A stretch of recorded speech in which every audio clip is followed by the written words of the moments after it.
नमस्कार। आज के इस व्याख्यान में पुनः आप सभी का हार्दिक स्वागत है। मैं प्रोफेसर अनुपम शर्मा, अध्यक्ष राजनीति विज्ञान एवं मानवाधिकार विभाग, इंदिरा गांधी राष्ट्रीय जनजातीय केंद्रीय विश्वविद्यालय से संबद्ध हूँ। मित्रों, आज की हमारी चर्चा का विषय है भारत में प्रशासनिक सुधार आवश्यकता। आज के इस व्याख्यान में मैं सुधारों की आवश्यकता क्यों, भारत में स्वतंत्रता पश्चात जो प्रशासनिक सुधारों की आवश्यकता महसूस की गई है और जो परिवर्तित संदर्भ है, भारतीय दृष्टिकोण है, उस पर चर्चा करूंगी। जो प्रशासनिक सुधार है, प्रशासनिक सुधारों की आवश्यकता क्यों होती है? इन किसी भी प्रकार की व्यवस्था में जब लोगों की आवश्यकताएं, अपेक्षाएं, इच्छाएं और जो वर्तमान व्यवस्था होती है उसके मध्य एक अंतर आता है, जो गैप आता है, उस समय पर प्रशासनिक सुधारों की आवश्यकता महसूस की जाती है। उसी के साथ जो दूसरी चीज होती है कि अगर व्यवस्थाओं में परिवर्तन हुआ है तो जब व्यवस्थाओं में परिवर्तन होता है तो उसके साथ साथ प्रशासनिक व्यवस्था में भी सुधारों की आवश्यकता महसूस की जाती है। भारत के संदर्भ में यदि प्रशासनिक व्यवस्था की हम बात करें तो प्रशासनिक व्यवस्था जो रही है वह ब्रिटिश विरासत की एक महत्वपूर्ण विरासत के रूप में रही है। ब्रिटिश शासन व्यवस्था के द्वारा जिस प्रशासनिक व्यवस्था को आरंभ किया गया था, जिसे लागू किया गया था और जो प्रशासनिक व्यवस्था ब्रिटिश शासन के दौरान बहुत बेहतर तरीके से कार्य करती रही थी, तो उसमें स्वतंत्रता के पश्चात किस प्रकार के सुधारों की आवश्यकता महसूस की जा रही है, यह विषय है। ब्रिटिश शासन के द्वारा जिस व्यवस्था को आरंभ किया गया था उस व्यवस्था के तहत जहां पर जो प्रशासनिक अधिकारी होते थे उनकी भर्ती का आधार जो प्रतिभा होता था, योग्यता होता था और एक कंपटीशन के आधार पर उनका चयन किया जाता था। और 1924 में जो ली कमीशन बना था, ली कमीशन ने अपने या उसके सुधारों के आधार पर जो प्रशासनिक सेवाएं थी उनका भारतीयकरण हुआ था। तो इस प्रकार से जो ब्रिटिश कालीन प्रशासनिक व्यवस्था रही है उसका जो प्रमुख कार्य होता था या उसका उद्देश्य था करों का संग्रह करना, जो कानून व्यवस्था है उसको बनाए रखना और उसके साथ साथ किस प्रकार से समाज में शांति व्यवस्था बनी रहे, इन प्रमुख कार्यों का संपादन प्रशासनिक व्यवस्था के द्वारा किया जाता था। और वो प्रशासनिक अधिकारी जिनका चयन प्रतिस्पर्धा के आधार पर होता था, प्रतिभा के आधार पर होता था और अपने क्षेत्रों के विशेषज्ञ होते थे, उन कार्यों का बहुत ही सफलतापूर्वक उनके द्वारा निर्वाह किया गया था। स्वतंत्रता के पश्चात जो परिवर्तित परिदृश्य है, जहां पर भारत में जो अपना संविधान बनाया गया, संविधान में जो प्रमुख उद्देश्य निहित हैं, उसमें जिन लक्ष्यों को लेकर संविधान निर्माताओं के द्वारा विभिन्न प्रावधान किए गए हैं, तो उन प्रावधानों का, उन लक्ष्यों का और स्वतंत्रता के पश्चात जो लोगों की अपेक्षाएं हैं व्यवस्था से, जो लोगों की अगर हम कहें आवश्यकताएं हैं, अपेक्षाएं हैं, इच्छाएं हैं, मांगे हैं, क्योंकि लंबे समय तक ब्रिटिश शासन के अधीन रहने के कारण जो लोगों के अधिकार थे उनका उपभोग नहीं कर सके थे और जिस प्रकार की व्यवस्था थी उस व्यवस्थाओं में जो उनकी अपेक्षाएं, आवश्यकताएं थी वो पूरी नहीं हो पाई थी। तो स्वतंत्रता प्राप्ति के पश्चात लोग उन आवश्यकताओं, अपेक्षाओं, उद्देश्यों के साथ उससे जुड़े हुए हैं और जो हमारा संवैधानिक व्यवस्था है उसमें परिवर्तन आया। संविधान के तहत भारत में लोकतांत्रिक व्यवस्था को अपनाया गया है, अर्थात अब भारत में लोगों को निर्णय निर्माण प्रक्रिया में सहभागिता का अवसर प्राप्त है। वो राजनीति में स्वयं भाग ले सकते हैं, अपने जो उनके चुने हुए प्रतिनिधि हैं उनके माध्यम से अपना प्रतिनिधित्व वो संसद तक या जो राज्य स्तर पर संस्थाएं हैं वहां तक पहुंचा सकते हैं। तो इस तरीके से बहुत सारे प्लेटफॉर्म उन्हें मिले हैं जिनके माध्यम से वो अपनी अभिव्यक्ति कर सकते हैं। दूसरी जो व्यवस्था भारतीय संविधान में है कि भारत में लोक कल्याणकारी राज्य की अवधारणा को स्वीकार किया गया है। इस लोक कल्याणकारी राज्य की अवधारणा के साथ जो राज्य के द्वारा लोगों को उनकी जो न्यूनतम आवश्यकताएं हैं उनको पूरा कराने का अवसर प्रदान करना है, क्योंकि भारत में एक बड़ा वर्ग ऐसा है जो किन्हीं कारणों से अब तक आर्थिक जो उनकी अगर हम कहें आवश्यकताएं हैं, सामाजिक रूप से वो उतना सक्षम नहीं है, राजनीतिक रूप से उतना जागरूक नहीं है, जिससे कि वो है उन जो मेन स्ट्रीम है, मुख्य धारा है, वो उसमें आ सके। तो इसलिए सरकार के द्वारा उस वर्ग के लिए जो अपनी मूलभूत आवश्यकताओं को पूर्ति करने में सक्षम नहीं है, सरकार के द्वारा उन्हें पूरा करने का प्रयास किया जाता था। इस प्रकार की अवधारणा को भारत में संविधान के तहत स्वीकार किया गया है और इसी के हेतु भारत में जो राज्य के नीति निर्देशक तत्व हैं उन पर उनका प्रावधान है और उनकी प्राप्ति के लिए ये प्रयास है कि किस प्रकार से इनको प्राप्त किया जाएगा। और सभी सरकारों के द्वारा अगर हम स्वतंत्रता प्राप्ति के पश्चात से देखें तो उनको प्राप्ति के लिए प्रयास निरंतर किया जाता रहा है। जो भारत में मौलिक अधिकारों की व्यवस्था की गई है, इन मौलिक अधिकारों का उद्देश्य है कि जो भारत में प्रत्येक नागरिक है उसके जो मौलिक अधिकार हैं उनका वह किस प्रकार स्वतंत्र रूप से उनका उपभोग कर सकता है, उनका प्रयोग कर सकता है, और जो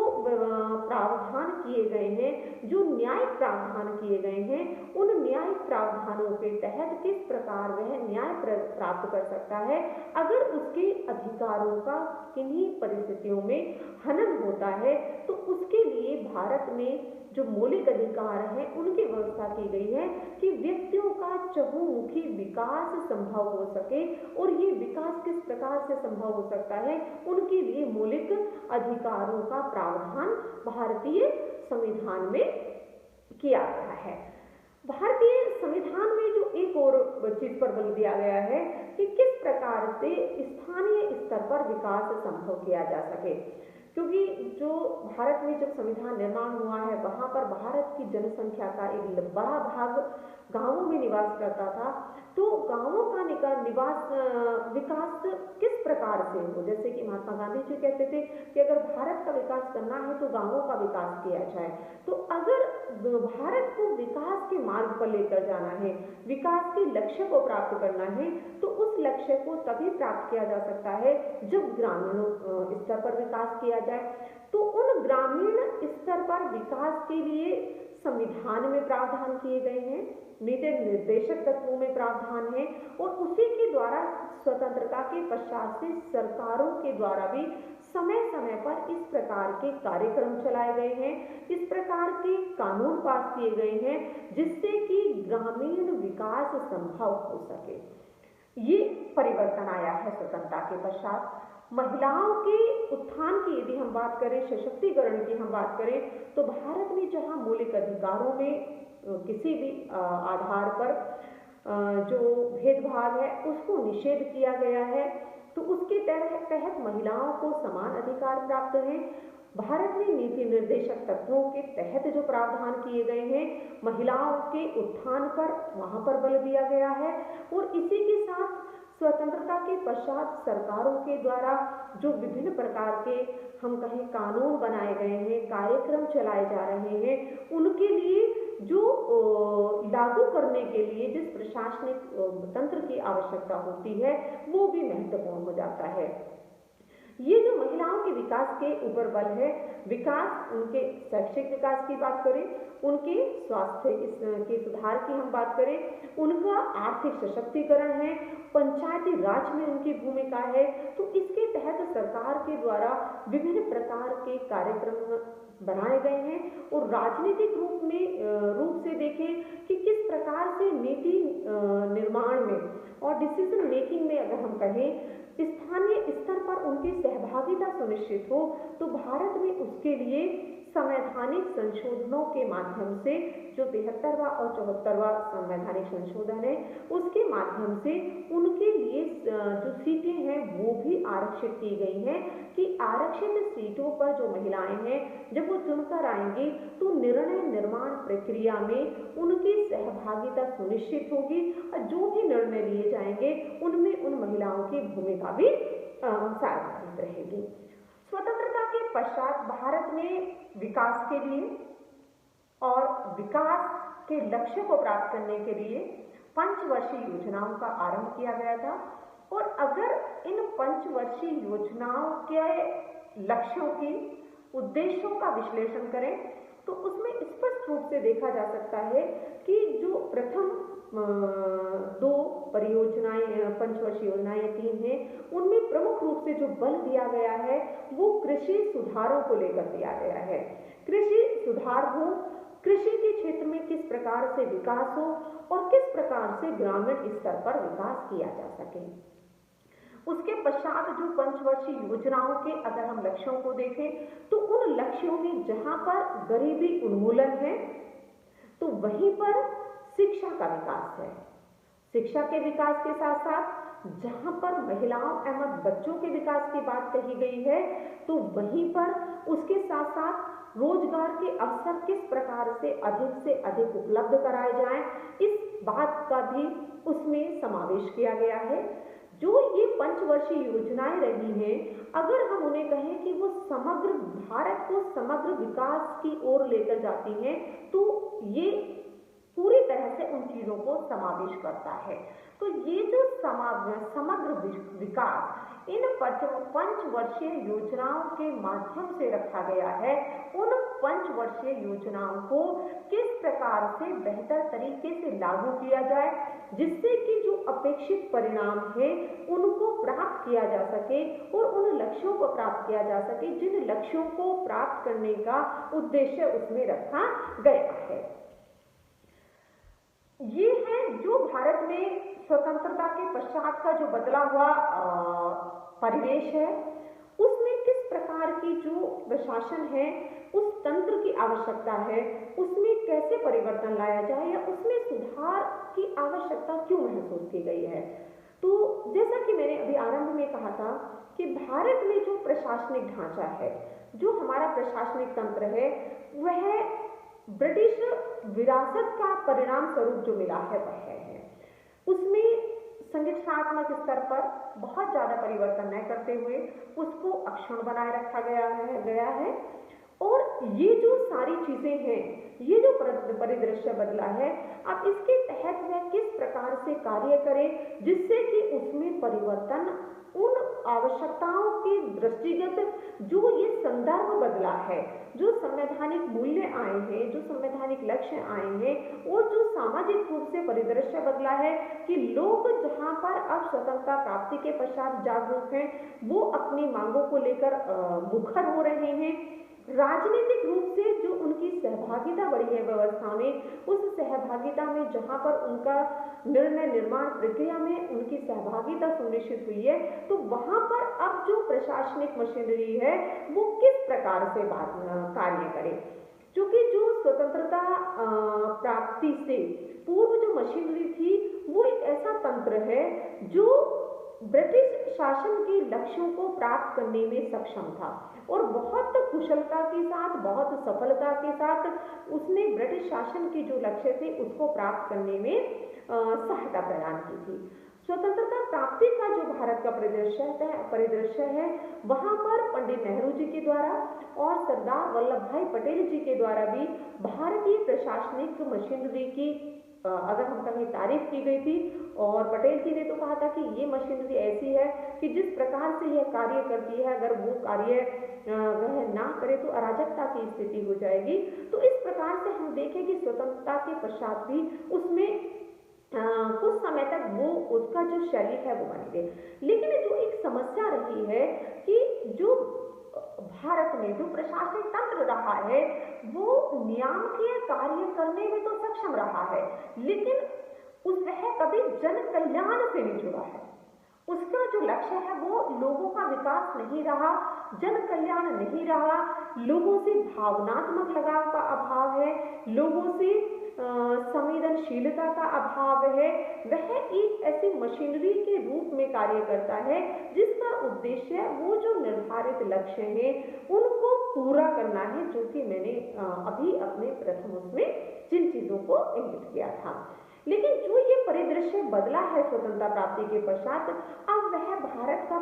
बदला हुआ दृष्टिकोण है। वो जो बदला हुआ दृष्टिकोण है उसमें किस प्रकार की प्रशासनिक व्यवस्था हो, किस प्रकार से प्रशासनिक व्यवस्था कार्य करे, क्योंकि जो ब्रिटिश विरासत हमें मिली है वह विरासत में जो संगठनात्मक ढांचा मिला है उसमें एक भिन्न प्रकार का कार्यशैली है। अब जो प्रशासनिक व्यवस्था की आवश्यकता है वो इस प्रकार की है कि जहां पर ये लोकतांत्रिक व्यवस्था है उस लोकतांत्रिक व्यवस्था के तहत जो लोक कल्याणकारी राज्य की अवधारणा को स्वीकार किया गया है, मौलिक अधिकारों की बात की गई है, राज्य की नीति निर्देशक तत्व हैं, महिलाओं के उत्थान है, कृषि में सुधार है, ग्रामीण विकास पर बल है, और उसके साथ अगर हम कहें कि जो समग्र विकास है उसके साथ उन लक्ष्यों को प्राप्त करने के लिए यह प्रशासनिक मशीनरी आगे बढ़ सके। ये जो प्रशासनिक मशीनरी है इसमें जो अगर हम कुछ समय तक देखें तो जो उद्देश्य है उनको प्राप्त करने की तरह वह आगे बढ़ती हुई दिखाई देती है, लेकिन कुछ समय के पश्चात ये महसूस होने लगता है कि इस प्रशासनिक मशीनरी में सुधारों की आवश्यकता है। ये वो सुधार हैं जो जिन सुधारों की बात लोगों के हितों, मांगों, आवश्यकताओं के संदर्भों में और जो उन्हें उपलब्ध कराया जाता है, जो सेवाएं उन्हें दी जाती हैं, उसमें जो अंतर होता है उस अंतर को कैसे कम किया जाए और समाप्त किया जाए। क्योंकि भारत में लंबे समय के बाद, लगभग 2 सेंचुरी के बाद जो स्थिति आई थी, लोग स्वतंत्र हुए थे और स्वतंत्रता प्राप्ति के पश्चात जो अपेक्षाओं में हम कहें वृद्धि हुई या वो जन्मित भी थी, क्योंकि लोग लंबे समय से उसके लिए स्वतंत्रता आंदोलन हुआ था, हम स्वराज्य की कल्पना की है, उसको साकार रूप होते हुए देखा, तो लोगों की अपेक्षाएं हैं वो भी उससे जुड़ी हुई हैं। तो वो जो प्रशासनिक तंत्र है वो किस प्रकार से उन उद्देश्यों को प्राप्त करने में उतनी सीमा तक जो अपेक्षाएं हैं उससे कम रह पा रहा है, क्योंकि जो ब्रिटिश शासन के समय पर जो प्रशासनिक तंत्र डेवलप हुआ है वो उन संदर्भों में है। और उसके बाद अगर हम कहें द्वितीय युद्ध के पश्चात की जो स्थिति है जहां पर परिवर्तन आया है, और F.W. रिक्स ने जो मॉडल दिया है, जो परिवेशीय अध्ययन के नाम से जाना जाता है, जो इस बात पर बल देता है कि प्रशासनिक व्यवस्था पर उस समय का जो परिवेश है उसका प्रभाव पड़ता है, वो उससे प्रभावित होती है और जिसमें वो कार्य करती है। क्योंकि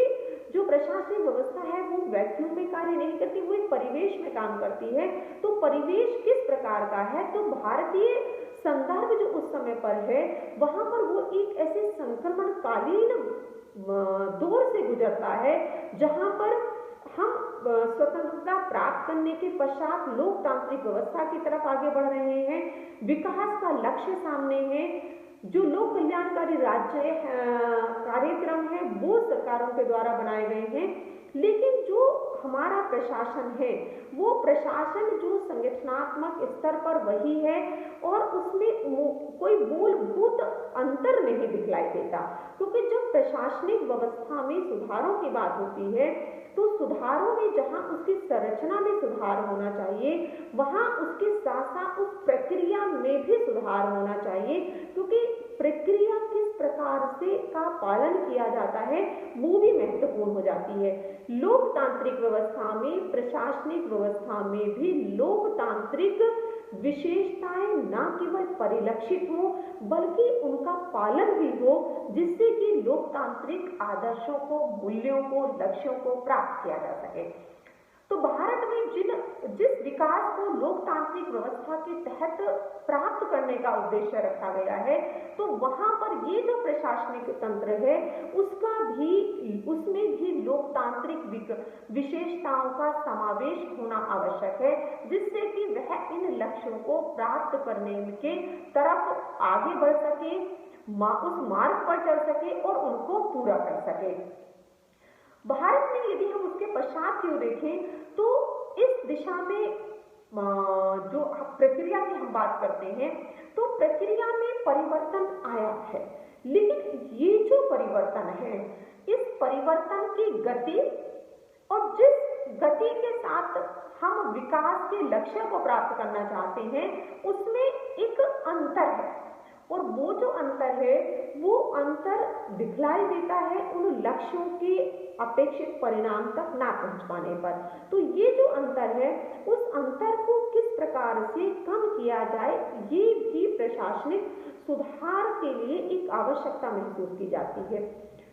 जो प्रशासन की और जनता का एक जुड़ाव होना चाहिए,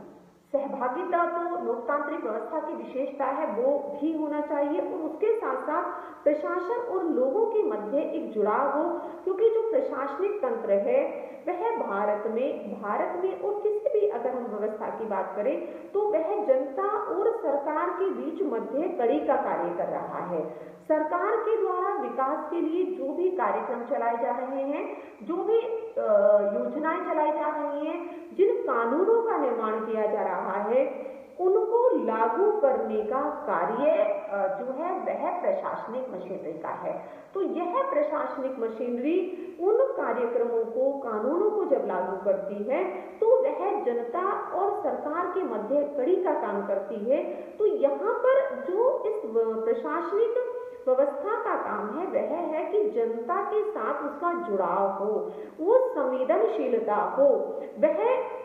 संवेदनशीलता जनता की आवश्यकताओं को पूरा करने में, उनकी मांगों को पूरा करने में, और जो सरकार के लक्ष्य हैं उन सरकार के लक्ष्यों को प्राप्त करने में भी स्पष्ट रूप से उसका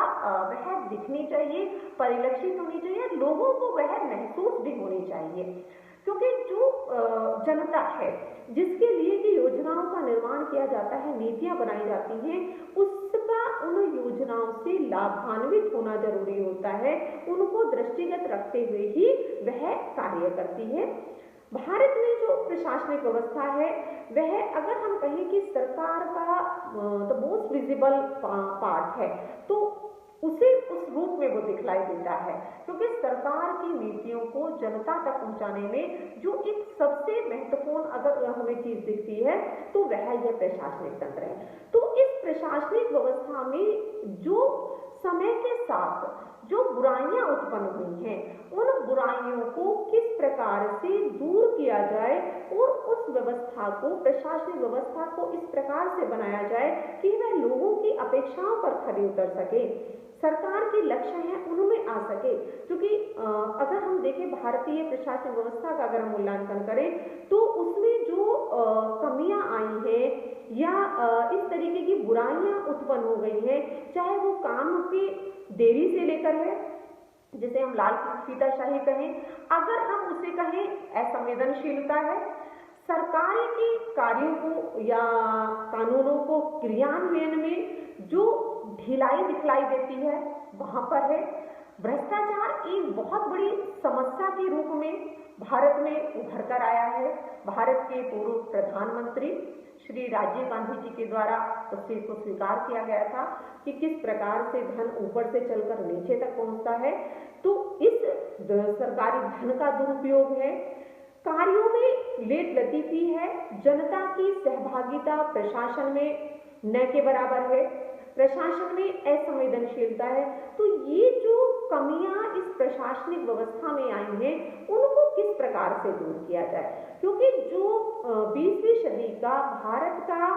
अगर हम कहें अंतिम दशक जो रहा है उसमें जो परिवर्तन देखने को मिला है वह परिवर्तन है जो ग्लोबलाइजेशन है, भूमंडलीकरण हुआ है, निजीकरण हुआ है और इसके साथ साथ जो हम कहें उदारीकरण की जो नीतियां भारत में अपनाई गई हैं उनके तहत भी प्रशासनिक व्यवस्था में सुधार की आवश्यकता है, क्योंकि जो इनके तहत जो व्यवस्था में परिवर्तन आया है राजनीतिक स्तर पर, सामाजिक स्तर पर, आर्थिक स्तर पर और अगर हम देखें तो सांस्कृतिक स्तर पर भी इसे स्पष्ट रूप में देखा जा सकता है। तो यह जो भारतीय संदर्भ में परिवर्तन है तो इन परिवर्तनों को उनके तहत किस प्रकार से जो ये प्रशासनिक तंत्र है उसके अनुकूल बनाया जाए, जिससे कि भारत में जो